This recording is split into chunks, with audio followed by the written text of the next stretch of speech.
Assalamualaikum warahmatullahi wabarakatuh. Nama saya Yolanda, NPM 1621020166 dari Siasah Hukum Tata Negara. Di sini saya akan mempresentasikan metodologi hukum Islam. Objek dan subjek hukum Islam. Hukum dalam konsep ilmu usul fikih bagi dua macam, yaitu hukum taklifi dan hukum wad'i. Secara terminologi, hukum adalah kitab Allah yang berhubungan dengan perbuatan mukallaf dalam bentuk al-iqtida, at-taghyir, dan al-wad'i. Yang dimaksud dengan kitab adalah firman Allah yang berupa perintah-perintah atau larangan-larangan. Ada beberapa hukum taklifi, yaitu ijab, yaitu firman yang menuntut suatu perbuatan dengan tuntutan yang pasti.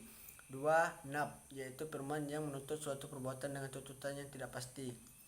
Menurut ulama Hanafiyah, hukum taklifi dibagi menjadi 7, yaitu fardu, wajib, tahrim, karahah, tahzis, nad, dan ibahah.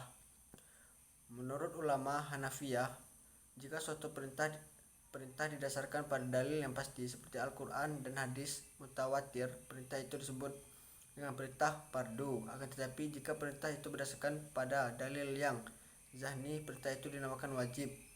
Demikian pula hal dengan larangan. Jika larangan itu didasari pada dalil yang qat'i, disebut haram. Hukum wad'i ialah firman Allah yang menjadikan suatu sebagai sebab adanya yang lain, atau musabbat, atau sebagai syarat yang lain, atau masrut, atau sebagai penghalang atau mani adanya yang lain. Hukum wad'i dibagi menjadi 3, yaitu sebab, syarat, mani. Tafsir. Salah satu metode penggalian hukum Islam. Al-Quran dan Sunnah diyakini sebagai sumber hukum Islam. Kemudian nas-nas yang terkandung dalamnya ditujukan untuk mukallaf.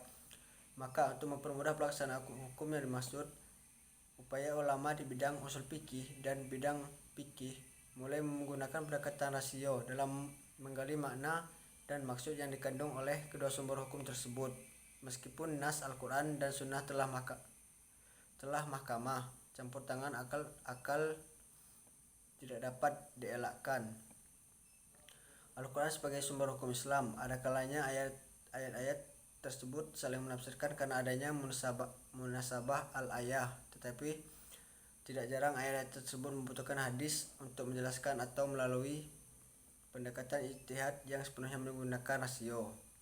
Ijtihad.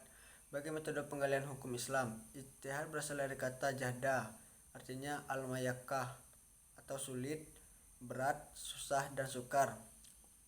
Menurut Rahmat Syafi'i, secara etimologi, kata ijtihad artinya kesulitan dan kesusahan, atau al-masakkah. Juga diartikan dengan kesanggupan dan kemampuan, atau at-takat.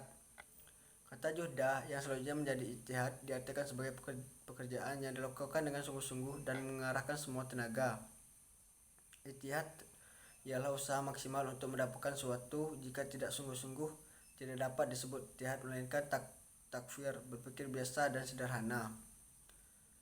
Abdul Wahab Khalaf mendefinisikan ijtihad menurut ulama usul, yaitu mengarahkan daya dan kemampuan untuk menghasilkan hukum syara dari dalil syariah yang terperinci.